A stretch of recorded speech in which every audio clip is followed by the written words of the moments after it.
Good morning, good afternoon, or good evening, wherever you are located. Thank you for joining us for this Ametek Solid State Controls webinar on why we need UPS systems.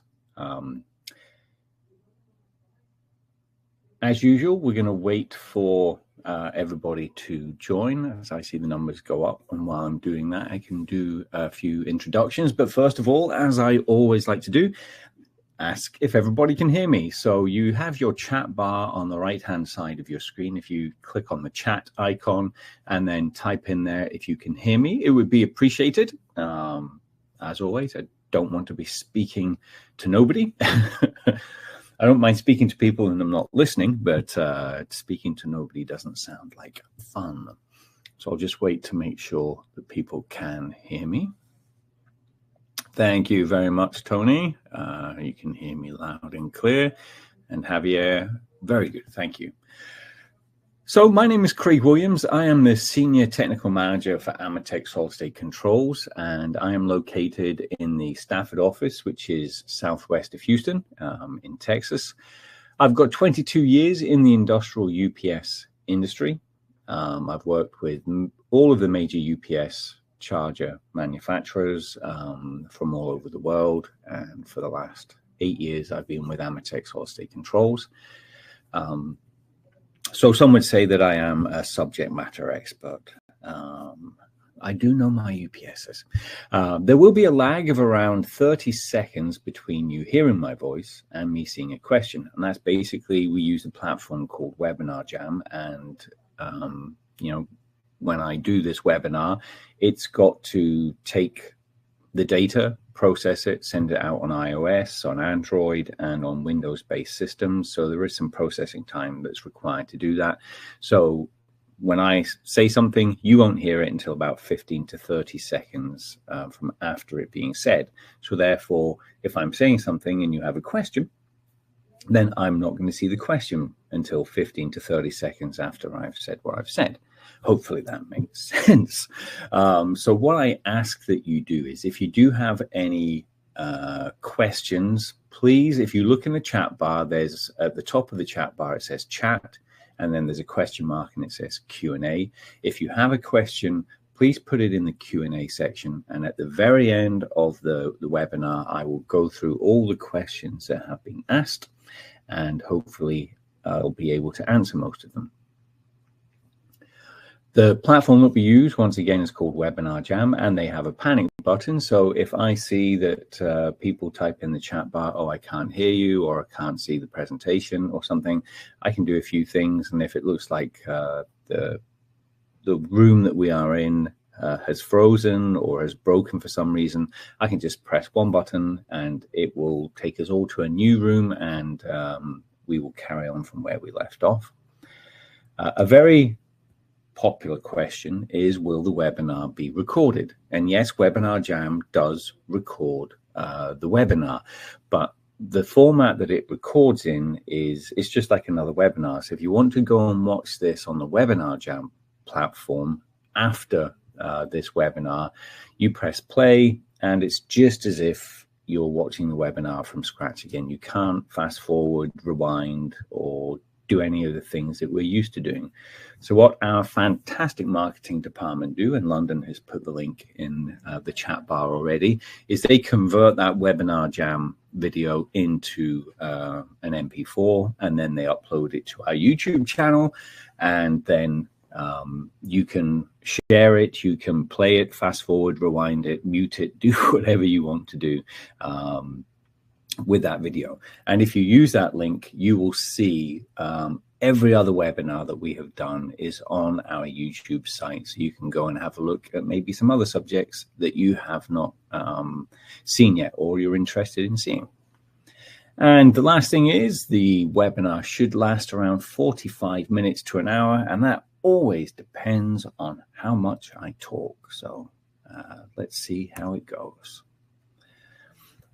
So the learning outcomes today are obviously understand why we need a UPS system, know the difference between a UPS and a generator. I know that many people out there I do understand the difference, but there's some people who don't know, well, why would we use a UPS when we can use a generator instead? And also understand the very basics of how a UPS works. So that's the objectives of today's webinar. So first of all, you've got to know a little bit about AC and DC. So AC is a sinusoidal waveform, and some people, they understand what the sine wave is doing, but they don't really think about, it crossing past the zero crossing point here. So in this example, this portion, the current is flowing that way. Now, yes, the amplitude is changing on this portion of the sine wave, but the direction of current does not change. It just changes in amplitude. And only when we go past this zero crossing point here, does the current then reverse direction. It alternates, okay? And therefore, for this bottom portion of the waveform, the current is flowing that way. So it's kind of pushing and pulling all the time. And at the zero crossing points, there is no potential, so there is no voltage, so there is no current at the zero crossing point. So every time you cross the zero crossing line, there is no current being applied to the circuit that the AC waveform is feeding. So these concepts are very important to know as we move into why we use UPSs and generators and AC and DC.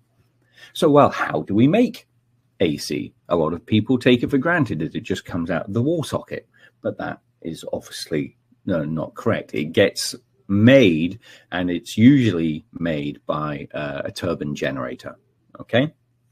And a turbine generator in its most simplest form has a stator, which is stationary, and it has a magnet, a north pole and a south pole of the magnet, okay? And then if we look at this point here, point A, okay, this is where, so obviously you can see this direction arrow here. That is the rotation of the armature inside of this magnetic field. So when we're at point A, which is this point here on the waveform, we are as far away from the North Pole and South Pole as we can get. So at that point there, we're not inducing a magnetic field on the armature. It's too far away from either pole to be able to do that. So therefore, we have no voltage, which is the zero crossing point on the waveform, okay? Now, as the armature spins, you can see here, B is now getting closer to the North Pole here. And that's represented over here on the waveform. It's starting to get closer to the North Pole, therefore a field is being induced, and you can see the voltage is building up until we get to point C. Point C is the closest that the armature is going to get to the North Pole of this magnet. So that is the peak of the sine wave, okay? And now, as you can see, we're moving in counterclockwise direction. When we get to point D, we're moving further away from the North Pole of the magnet. So the amplitude or the field induced in the armature is starting to go down. And that goes all the way down until we get to point E, which is this point here. And that is a zero crossing point because we are far enough away from the North Pole and the South Pole that we are now no longer inducing a voltage. And then what happens to create the full circle, the 360 degrees that we're used to in electricity? We then move to point F, which is now getting close to the South Pole. And therefore, we have reversed the direction of the current, and we get to point F here, and then to point G here, and then point H here. And that is why, that is the only reason why the output that we see, if you put an oscilloscope onto your wall socket in your house, you will see a sinusoidal waveform. And that is because at the power generation plant, they have a generator that is operating basically on this exact same principle. It is an armature rotating through a magnetic field. or it can be reversed. You can have the magnetic poles spinning around the armature, whichever way is deemed more efficient, but it always creates an AC waveform. So all the power in the world at the moment generated by the grid is AC. Now, we should all know that. Unfortunately, there is no device known to man that can store AC for prolonged periods of time. And if somebody put their hand up and says, oh, I know how you do that, well, keep it quiet, go to the patent office and put a patent in for that device, because you will make millions and millions of dollars if you have a way to store AC for prolonged periods of time. It's just not possible with the technology that we have. So a lot of people will say, well, why can't I use a generator? A standby generator or an emergency generator. And in some situations, that is a possibility, but in other situations, it's not a possibility. And I will explain why. The first thing is, grid power is very reliable in North America, especially, but things happen. And you can see this picture here. You can have a weather event, or you can even have a vehicle crash into a power pole, and it will take down the transformers or take down the distribution lines. It can cause damage that causes an interruption in that AC. And the problem with that is we have no idea when that is going to happen. Okay, so if you have a generator and you want uninterrupted power, you would have to run that temporary generator all the time, because you don't know when the grid power is going to fail. You have absolutely no idea. So that is why in some circumstances you can't use a generator, because it takes time for a generator to run up to speed, usually about 30 seconds or more for most standby generators. They need to start, they need to speed up, they need to regulate, and then they need to get to their voltage and say, okay, I'm now ready to get put onto load if necessary. That 30 seconds is extremely important. And remember, it can be a little bit longer than that because some loads are very critical and can't handle any power interruption. Now, for your house, it's absolutely fine. Your AC, your refrigerator, your lights, 30 seconds without that is not going to cause any issues whatsoever. You won't be able to see if it's dark for 30 seconds, but that's just an inconvenience. It's not critical to your house. And for the refrigerator or the freezer, losing power for 30 seconds while the generator starts is not the end of the world either, because it will still keep itself cool because of the insulation in the appliance. So 30 seconds to a minute to even 5 minutes for a house, it's not the end of the world. Your house is going to be okay with that. But for other applications, for example, like the DCS system, the distributed control system on an oil and gas platform or at a petrochemical refinery, the UPS powers all of these screens and controls here, okay?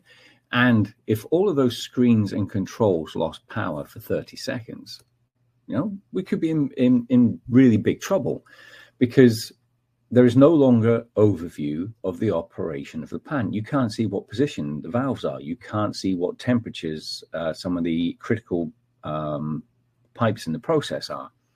Okay, and not just that, excuse me. Due to the DCS system not being able to control those pumps, solenoids, and other devices, those systems would go into a fail-safe mode, which usually means a controlled shutdown. And therefore, you have to shut down the plant, which is extremely expensive. Also, a lot more control rooms and plant operations rely on huge IT data centers to store all of the data for how much oil is going through the pipelines and is being stored, and is basically all the metering for those systems. And if you lose that data, you have no idea of how much money you're producing. So once again, very, very critical. On turbine control systems, a loss of power means an uncontrolled shutdown of turbines. On fire and gas detection systems, losing power means a loss of fire and gas protection, and that usually means everything shuts down because of that system not operating anymore. And there's many, many other systems in a petrochemical, oil and gas situation where constant power is required. And when I say constant power, I mean you can't have even a second worth of power loss. Okay, the power has to be continuous at all times. And the same can be said for data centers.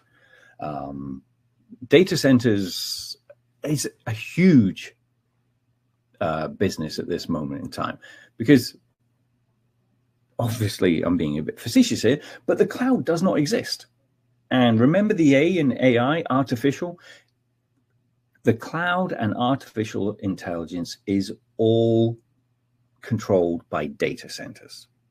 And there are data centers in pretty much every city in North America, and they are huge.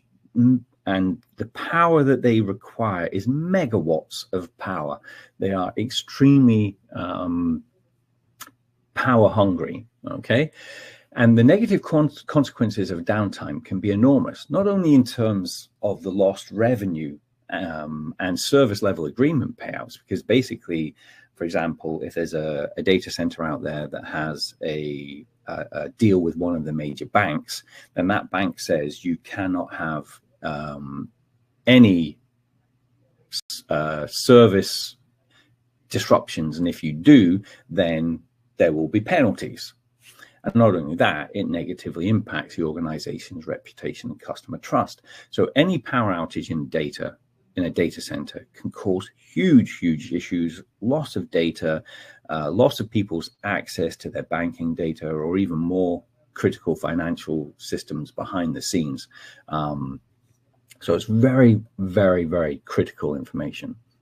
UPS systems also prevent sudden power interruptions that can cause data corruption and loss, because they don't have time to save any of the data. So actual data could be just lost because things don't power down correctly.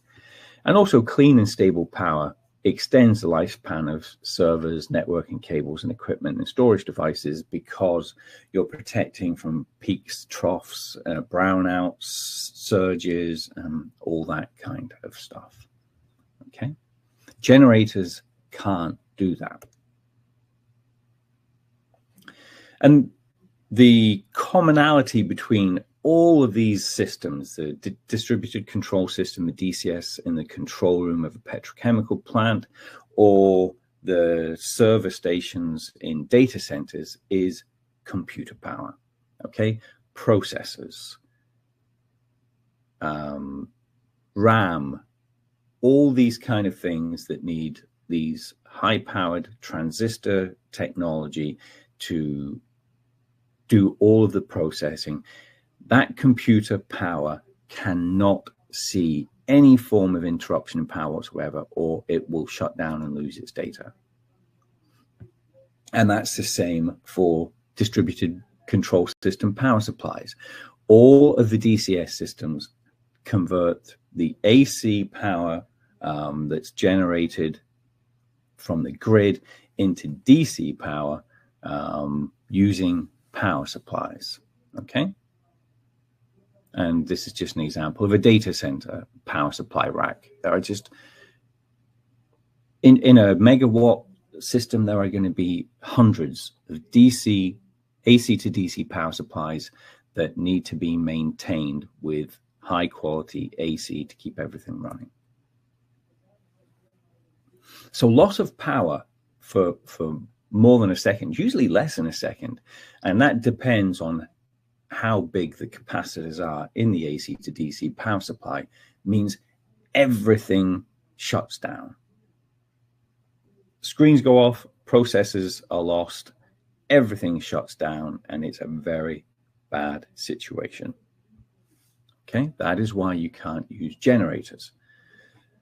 So for an oil and gas plant, typically they will have a UPS to supply roughly 30 minutes to up to 3 hours of power so that the plant can be shut down in a safe mode of operation when grid power is lost. So they can, from the control room, they can start a standard shutdown procedure that shuts down the process in a controlled way. That means equipment's not going to be damaged, people are not going to be harmed, everything is done in a very controlled way. Okay, so the UPS will last between 30 minutes to 3 hours. Hopefully the grid will come back on again before you get to that end of time. But that's usually what a UPS in the petrochemical industry lasts for. In a data center, the data centers UPSs are only used for a very, very short period of time, usually less than 5 minutes. And that time is all it's for is to allow the emergency standby generators to start and get up to speed. So pretty much every data center has a huge bank of emergency standby generators rated to power their whole plant. And if grid power goes off, the UPS's only responsibility is to keep power to those UPSs until sorry, not power to the UPSs. UPSs to power to the connected equipment until the emergency standby generators get up to speed, are safe to put onto load. So that's the two main differences between petrochemical and data centers. So what makes a UPS uninterruptible? It seems a simple question, especially if you know a little about what a UPS does. But it is the battery. It is the fact that we can store DC. Remember I said earlier, if you knew how to store AC, you would make millions of dollars. Well, because we can't store AC, we know we can store DC in batteries. So that is where the uninterruptible part of the power supply comes from. We store the energy in batteries, so if we lose AC power, we can use that stored energy to carry on creating AC power. And we'll go into that in just a moment. And the difference between AC and DC is you can see here, this is the waveform for DC. Now, a lot of people say, well, that's not a waveform, it's just a straight line. But that is what the output of a DC system is, a battery system is. It's completely flat DC. Well, that's what it should be anyway. And you can see here, the current never changes direction. It never goes below this zero volt line here, down into this area here, which would make it alternating current. So DC, direct current, means the current is always flowing in one direction and one direction only. And because it doesn't cross a zero crossing line, therefore, all of the connected equipment, processors, and all that kind of stuff that gets applied by DC will not lose their power. So the problem is solved. Let's just use DC. Let's use DC for everything.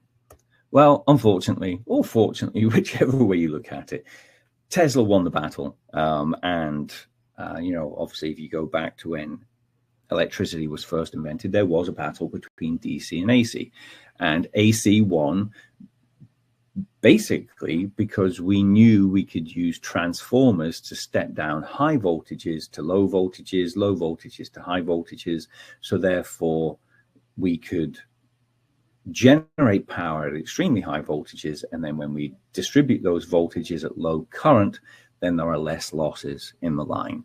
So that is why we use AC. So because of that, we have to figure out, okay, the grid uses AC, but we want to use DC. How do we figure all of that stuff out? And the way we do that is with a UPS. And the UPS has two main power boxes in it. The first one is on the input, and that is the rectifier or charger. And basically it takes the primary AC from the grid. Okay, so in truth, you could think about it just plugging it into your wall socket. Obviously, for most industrial systems, it's going to be three-phase 480, not 120 out the wall. And then that goes into this rectifier box, and it takes the AC, and then it changes it into DC, and that charges the battery. Okay? And we have to charge the battery. If we didn't charge the battery, then it would be classed as a primary battery, which is just like your AA's or your AAA's that you put in your remote controls that you constantly have to change. They're not rechargeable.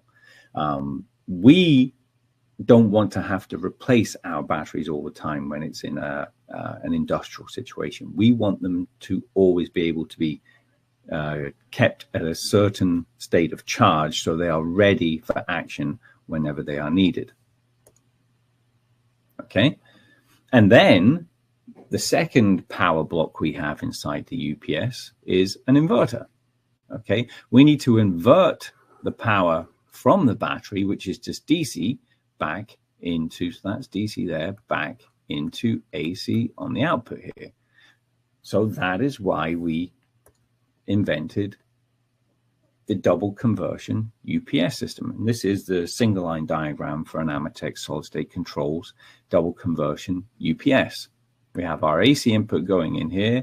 Our battery charger rectifier converts that AC into DC and keeps the battery charged.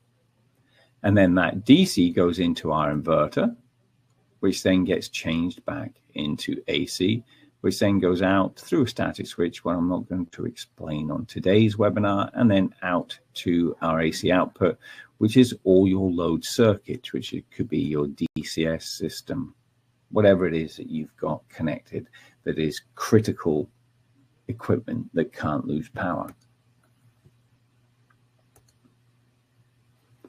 Okay, so now we'll go into, well, actually, how does the charger do that? Okay, so here's our charger section here. Its only job is to convert the AC to DC that can be stored. Okay, every parameter of the charger is dictated by the battery. You know, a lot of people get confused. Oh, the charger has to do this, that, and the next thing because the inverter needs to do this, that, and the next thing. No, the only thing that the charger rectifier has to do is keep the batteries charged at a certain voltage. That's its only job. Okay, every parameter is dictated by the battery bank.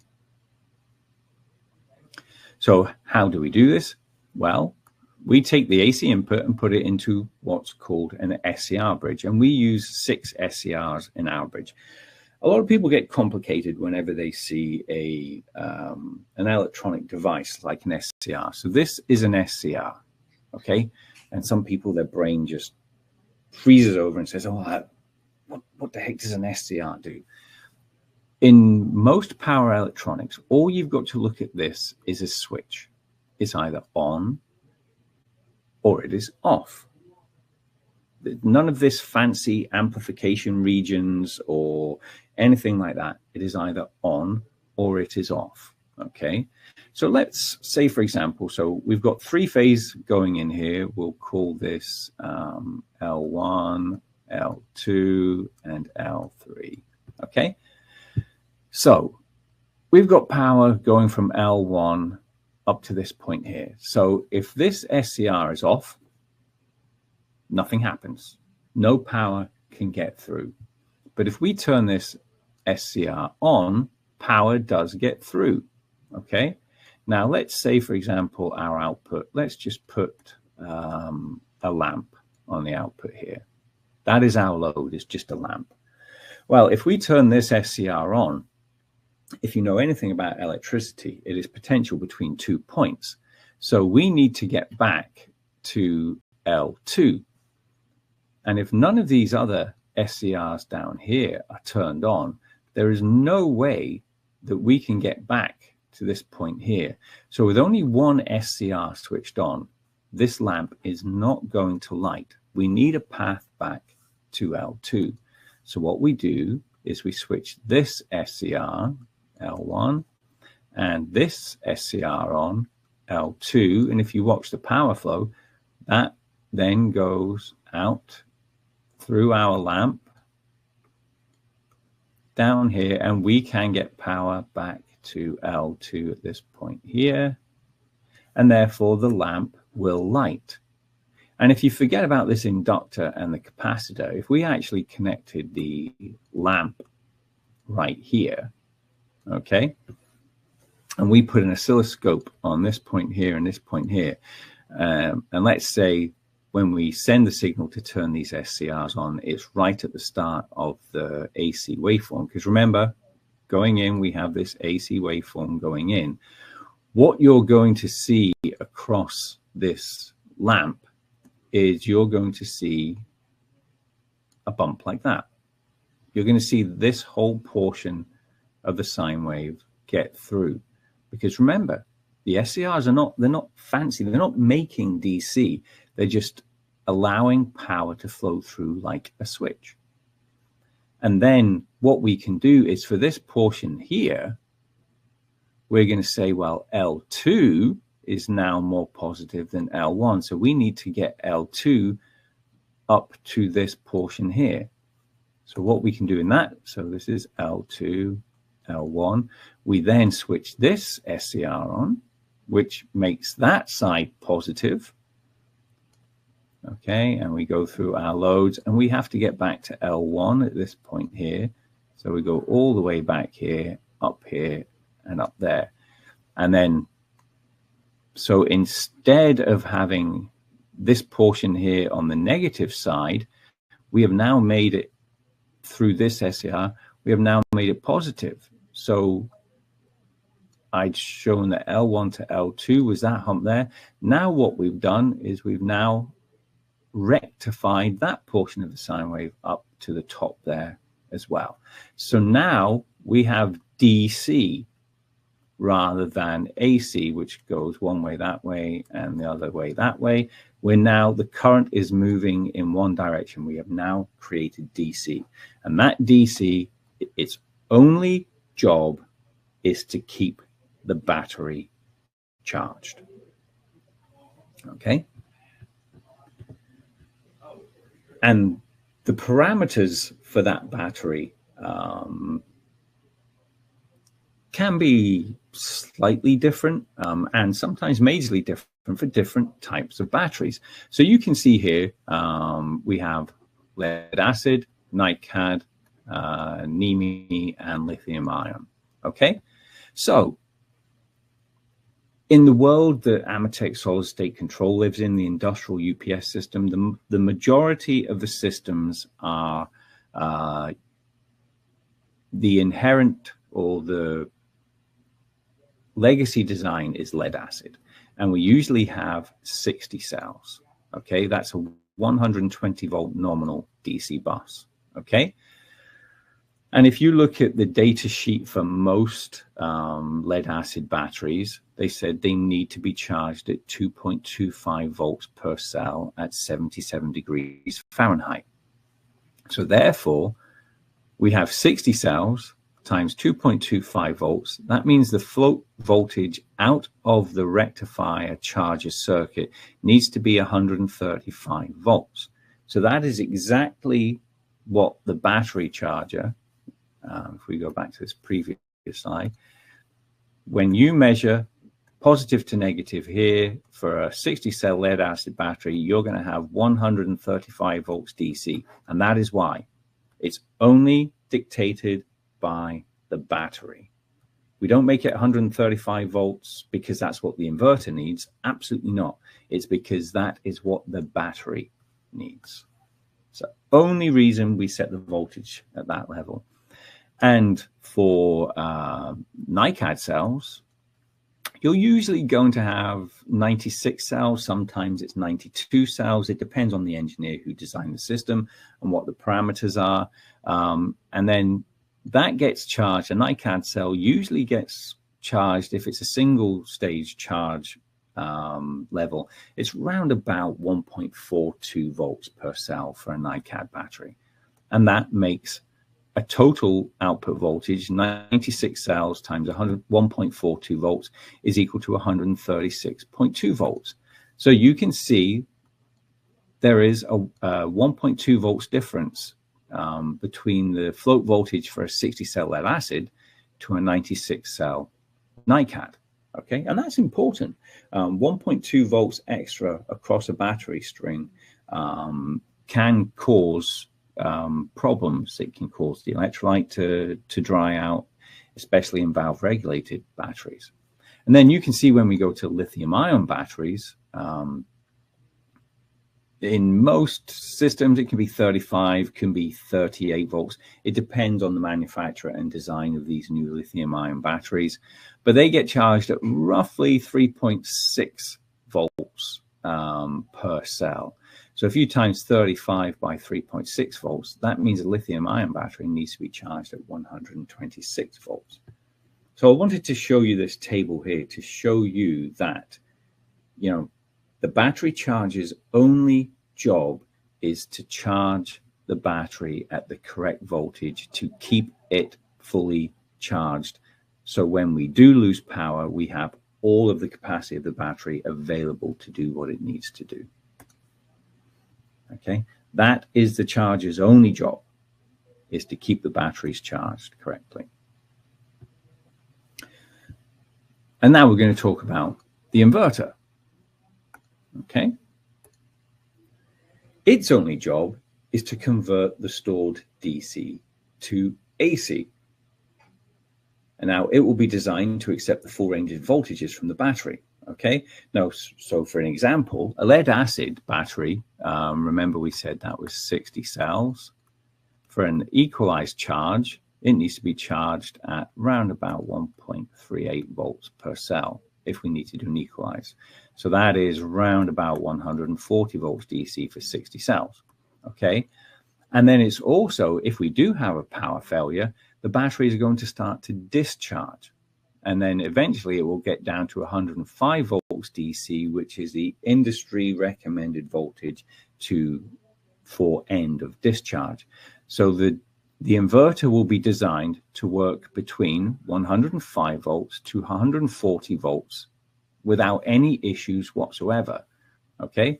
And what the inverter does is it creates a synthetically generated sine wave at the exact frequency and the exact voltage required for all the specified ranges of DC. So let me see what our next wave. No, let me not do it that way. So on this one here, what we're saying is we can have 105 volts up to 140 volts going into this inverter, and the output of this system is going to be 120 volts if it's a single phase system for all of those parameters. Anywhere in between, this does not move. It stays at 120 volts if it's 105 volts, or it stays at 120 volts if it's 140 volts into the inverter. That is the inverter's job. You know, it doesn't care where the DC is coming from as long as it is between 105 and 140 for a 60 cell lead acid battery. Okay. And how do we do that? Well, I showed you that we use SCRs in the rectifier charger.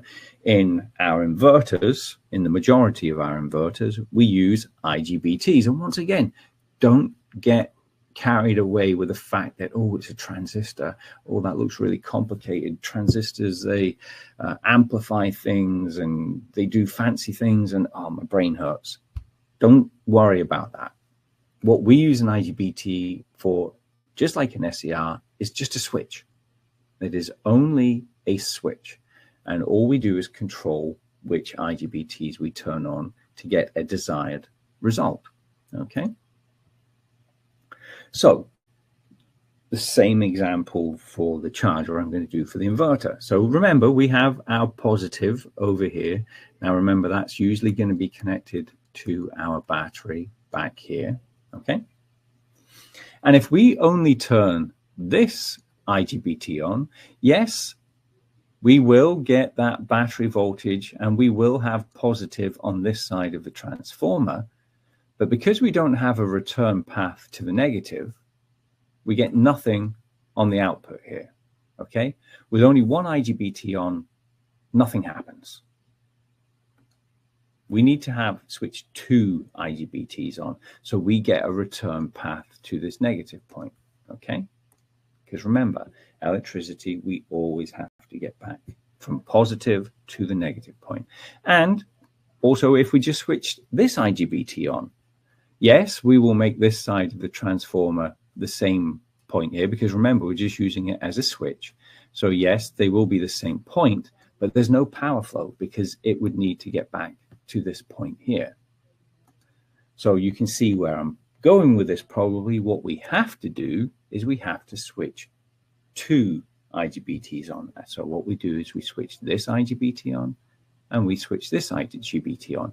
And remember, it's not we're not amplifying anything. We're not doing anything fancy. All we're doing on this transformer here is making this side of the transformer positive and this side of the transformer negative. Power flows through the transformer winding, which means a field is induced, okay? Now, if we just kept it on like that, then the transformer is going to saturate and it's going to stop working, because if anybody knows anything about transformers, they do not pass DC, but they will pass a pulse of DC like that. So let's just say we're going to do this at 60 hertz. It's not how we do things, but it's easy to get in your head what's happening with the inverter. So this pulse here is probably something, I can't remember the math, 2.5 milliseconds, something like that. Don't correct me. I can't remember the maths and the 60 hertz 1 divided by 60 and get the size of each pulse of the waveform. But all you need to know is we have created a positive pulse. And remember, we're taking this from the battery. So if we said that this was 135 volts DC, that means the size of this pulse is going to be 135 volts DC into the primary of this transformer. Okay? And then the clever thing about this inverter H-bridge, and the reason we call it an H-bridge, if I go back here, is because it kind of looks like an H. Okay?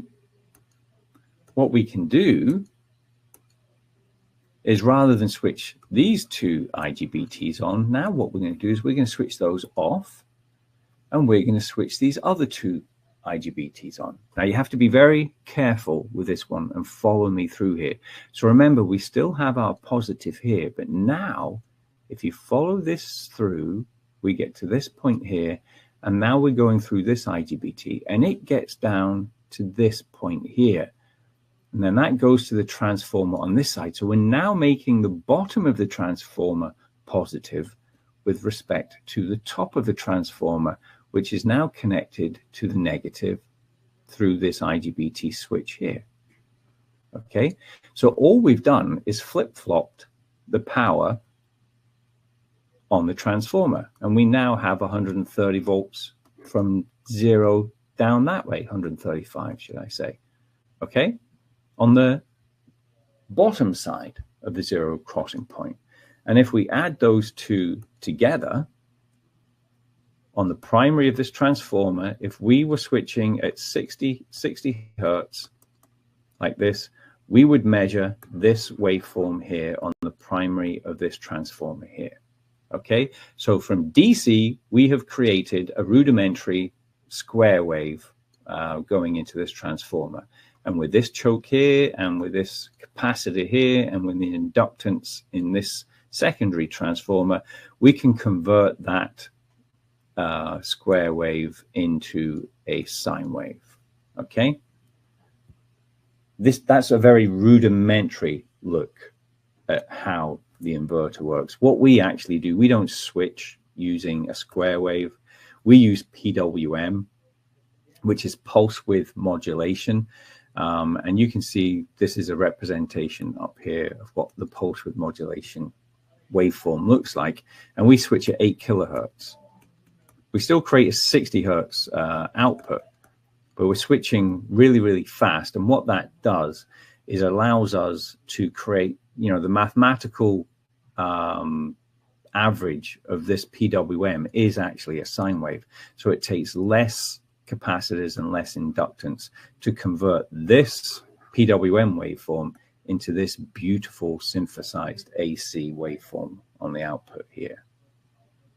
But that's what the inverter's job is. It is converting this positive and negative, which remember comes from the battery, which we know is going to be for lead acid 60 cells between 140 volts and 105 volts.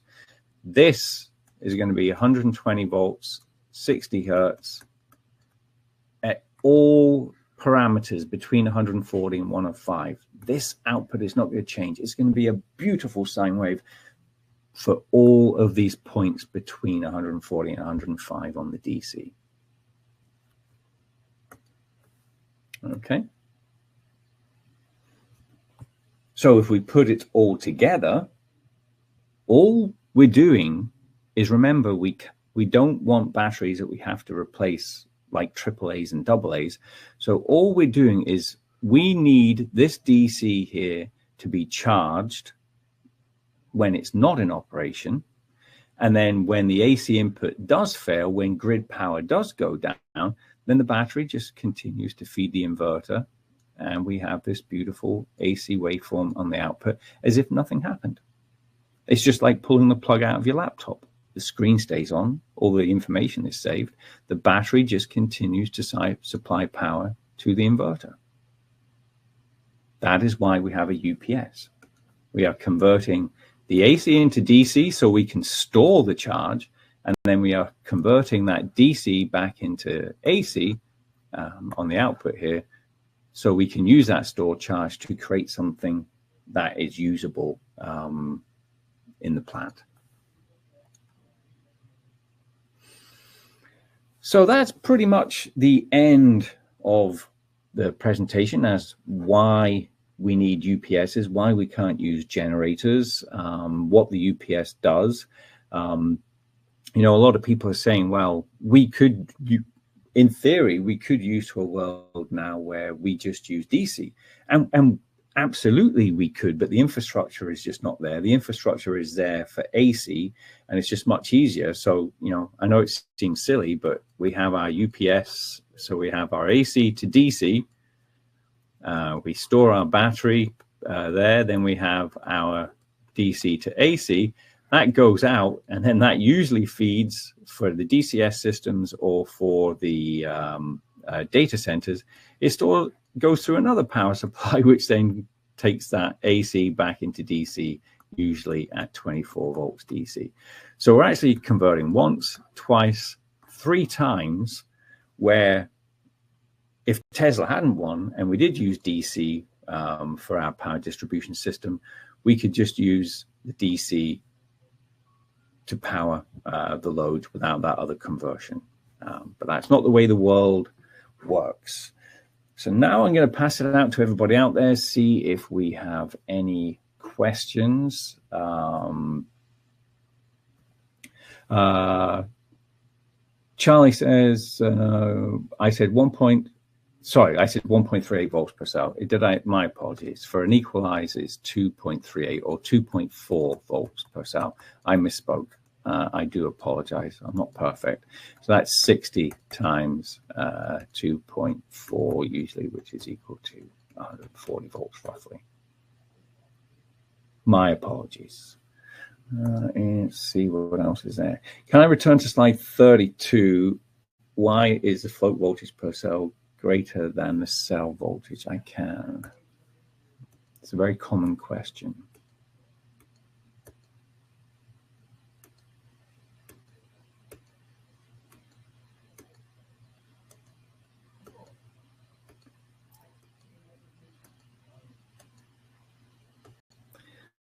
the way back.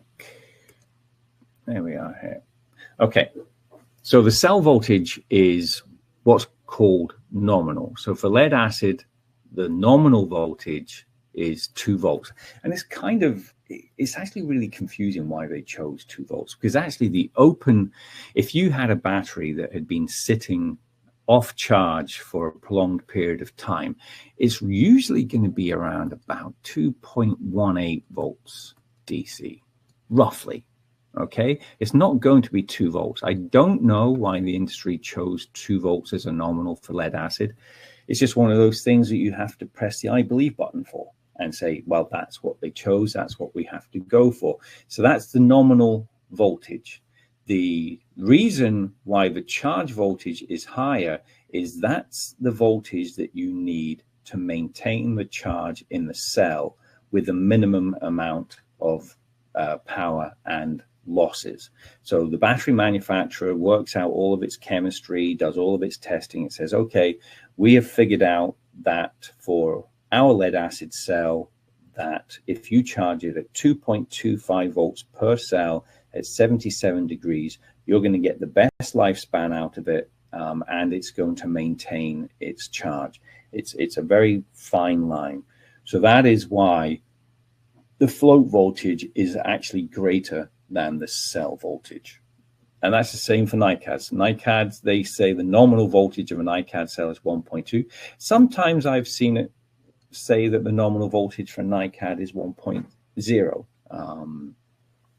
But the charge voltage for NiCad is actually more complicated, because many manufacturers say that you should charge it at maybe 1.38 volts per cell until it gets to a certain point, and then you can charge it up to 1.6 volts per cell to get the energy back into it quicker and to overcome some of the losses in that cell. NiCads are a little bit more complicated, and what the NiCad manufacturers have been doing is, because it is slightly complicated, they have now designed oversized cells so that you can charge them at 1.42 volts per cell and get all of the capacity that the datasheet specifies.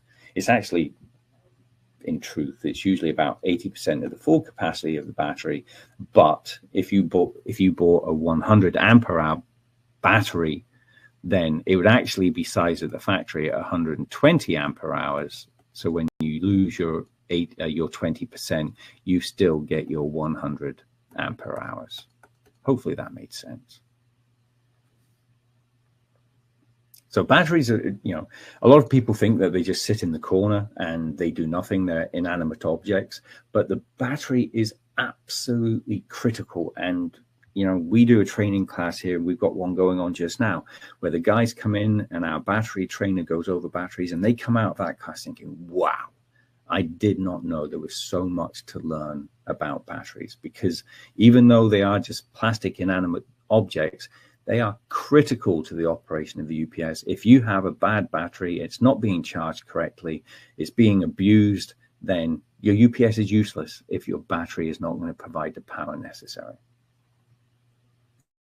The next question we have is, how do we ensure that the output is perfect when the battery voltage is varying? Very good question.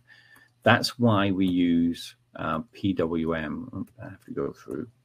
Unfortunately, Webinar Jam is a great platform, but it doesn't allow me to select the slide. I've got to go through all of them using a next button. So how do we do it?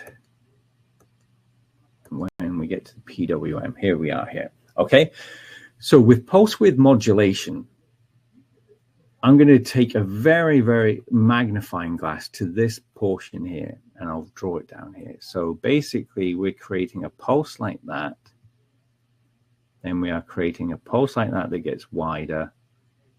And then we're creating a pulse like that gets even wider. And what our system can do is it can change the width of every single one of these pulses. That's why it's called pulse width modulation. So we can change every single pulse, how wide it is. And if you do the mathematical calculation of area under the curve, if we, let's for example, we reduce the size of this pulse a little bit, then the area under the curve is going to be smaller. So therefore, the output of the waveform is going to be less voltage, and vice versa. If we made that pulse bigger, then the area under the curve is going to be more, which would increase the output voltage. So we are constantly monitoring the DC going into our inverter bridge and the requirements of our load circuits using a feedback mechanism. Basically, we're looking at the output here and we're looking at the DC input here, and we are constantly adjusting every single one of those pulses to make sure we get 120 volts on the output. So for example, if the battery voltage goes down, the height of this pulse is going to go down, so the area under the curve will go down. So what we do is we will make this pulse a little bit wider now, so the area under the curve goes back up again to regulate. I hope that explains what I'm trying to say, Brent. If not, put it in the chat and see if I can explain it a little bit more. But that's how we ensure that the output is perfect 120 volts, because we are always adjusting these pulses either based on what's going on the DC or the demands on the output on the AC. And we're doing that. I know it sounds really complicated, but we're doing that 8,000 times a second. We can adjust each and every one of these pulses to accommodate whatever is going on in the outside world. And that is why our PWM systems give an absolutely beautiful, very, very consistent 120 volts AC output. Okay, let's see if there's any other questions in the chat.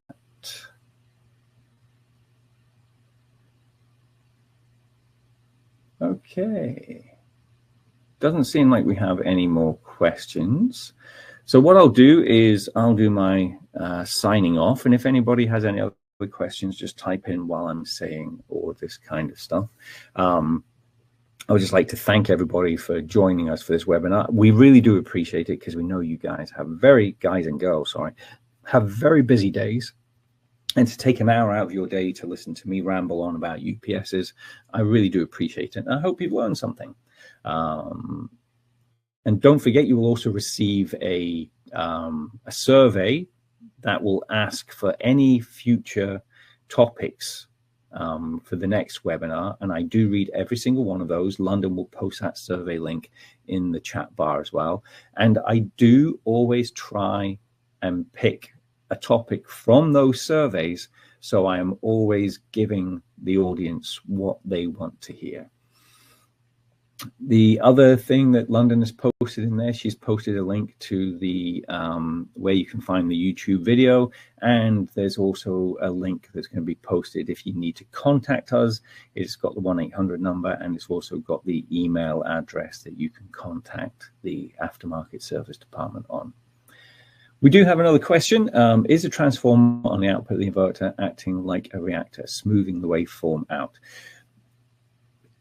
Yes and no. That's a very good question. Because there is because a transformer is an inductor or a reactor, it does have inductor properties, a reactor property. So yes, it is smoothing. So on this drawing here, this is our old style drawing, where we actually used to have a separate inductor and the separate winding for the actual transformer.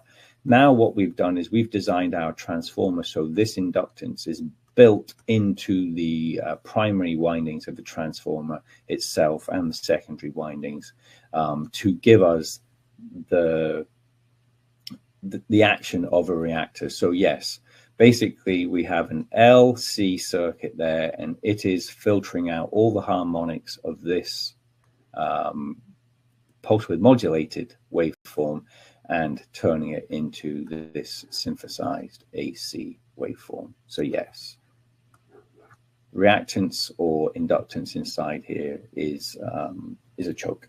Another question, do your ferroresonant inverters also use PWM? Another very good question. No, they do not. Our PWM inverters, they generate this. Okay, now they don't use an H bridge. It's a little bit of a different design. We do use IGBTs, but it's a much easier design where basically we just switch using a center tap primary transformer, and we only need one IGBT on the positive, one IGBT on the negative for small powered systems anyway, and we can basically switch the positive to that side, or we can switch the negative to that side, and that changes the direction of this waveform here. There is a video in our YouTube library that explains a little bit more about how the ferroresonant system works. And rather than having a normal transformer here, the regulation is not done by changing the width of the pulses. What it's actually done is the transformer is called a constant voltage transformer, or a ferroresonant transformer, and that transformer does the regulation. Basically, we have a tank circuit that saturates the transformer at a certain point, and the output stays at 120 volts, independent of the input on this side here. So it's a slightly different, more robust design, but it's not the regulation of the output is not quite as good as the PWM circuit. Okay. Does varying AC input have any effect on the SCRs or float output voltage? Yes, basically, that is why we have to use SCRs in the charger. And it's a very good question, Rachel. And I didn't go over it. I do have another YouTube video that does go over more in depth how a charger works. But basically what happens is, if we go back to this screen here, the reason we use SCRs is because we can tell those SCRs when to turn on, okay? We can't tell them when to turn off. SCRs, you can't remove a signal from the SCR to turn it off. The only time it turns off is at the zero crossing point of the waveform, so at that point there. So we can tell, for this waveform here, we can tell it to turn on at that point there, and that part of the waveform will get through.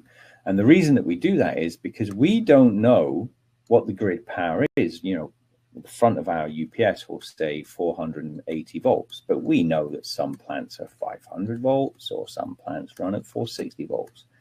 But there's a huge variety of differences, and it changes during the day, depending on how close you are to the power generation station, how much load is on, and all that kinds of stuff. So what the SCRs do, they're always constantly monitoring the DC output here. And if we've set it at 135 volts DC, the feedback mechanism is going back to a control board.